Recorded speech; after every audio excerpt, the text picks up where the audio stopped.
Hi everyone and welcome back. I can't believe how long it's been, but I've been away on holiday. So today I'm going to be doing another squishy makeover on Cute Nerdy DIY, and this time I'm using this old ugly little mushroom thing and turning it into a cute one.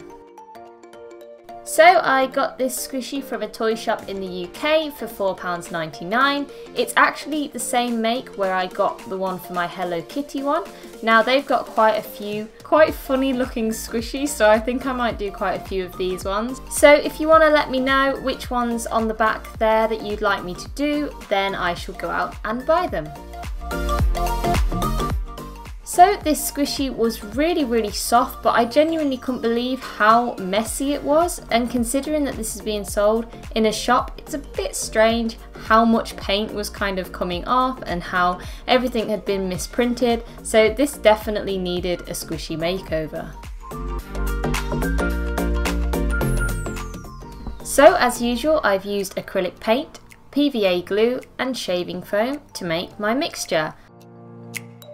Now I think at some point I will buy some Puffy paint just to give it a try because I've never actually used it, but this is my go-to mixture just because it's quite cheap. So when you've put the amount in, then give that a good mix. Now as always, I'm starting off here with a white coat, and then this will basically cover everything up that's underneath. This coat can be quite messy because it's only going to be the underlayer, but basically for this one, in terms of drying, I basically do the front first and then I'll sit it on like a plate or something, and then whilst it's drying, one of the things I make sure I do is I just keep an eye on it, and then I'll go around with like a paintbrush in case any of the paint is dripping to make sure that it doesn't dry with drips on it. Once that's dried, as you can see, it looks quite messy on the back, but basically it's time to go over it again with the white on the back. Leave that out to dry for probably about 3 hours, and it does dry quite quickly in this hot weather, which is good. And as you can see, it's not the cleanest, but that's okay because it's only the bottom layer. So next I mixed together 2 little pots of paint, and these are for the little mushroom bit on the top and the bottom. So I decided to go with a kind of a mushroomy tone really for the bottom. So I decided to do this instead of white because I thought I wanted it to be a bit more accurate to what mushrooms actually look like. Now I don't actually know, I feel like this is more of a toadstool because toadstools are actually the ones that are red, but a lot of people tend to call these mushrooms. So we'll just call it whatever, a mushroom for now. One of the things that's really important when doing these makeovers is if you look closely you can see the seam down the sides. Now you need to make sure that these are really covered up because otherwise the paint will split once it's dried. The best way to dry this is by standing it in like a cup or a mug upside down, and then once that's done you can then start to paint on the next layer.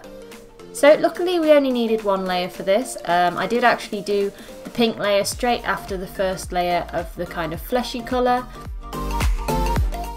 And basically I thought it would be easier here to use one of the craft sticks that you can get. Now you can get loads of these for about £1. You can probably get about 50 of them, so they last forever.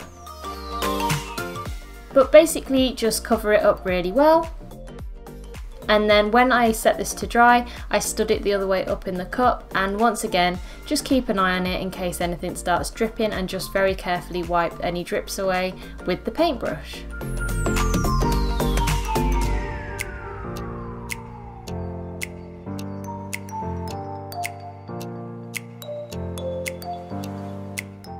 So once that's dried, as you can see, it looks really nice. I love how it's still got the kind of rib bit underneath, which looks like kind of realistic.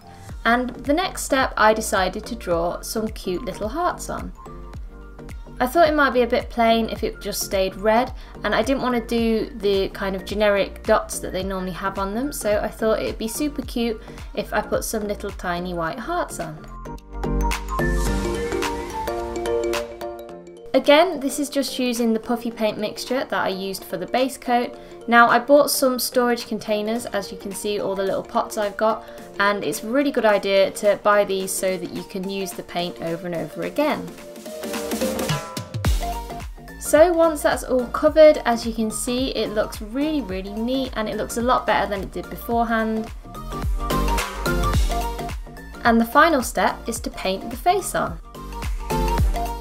As always, I am using my fine markers for this. Now this is something you can use, or you can also use Sharpies, just a permanent marker. You can also use black paint, but you can kind of get a more precise finish if you use a marker. I decided to go with a cute open mouth because I wanted him to look really happy. And with the Posca pen, I drew on the little details like the reflections in the eyes. And then also I drew the little tongue inside its mouth. Now I did this in white first because it would make the pink stand out better. And then it's done. I honestly think this little guy looks so much better than before, and he looks a lot happier, and when you compare them it's kind of a shock really what it looked like beforehand. And as you can see, it squishes really well.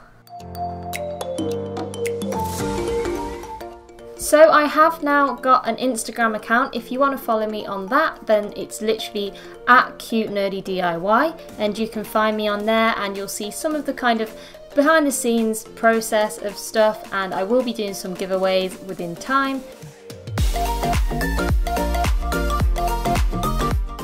So thank you for watching. If you like what you see, then remember to subscribe, as there will be more on the way.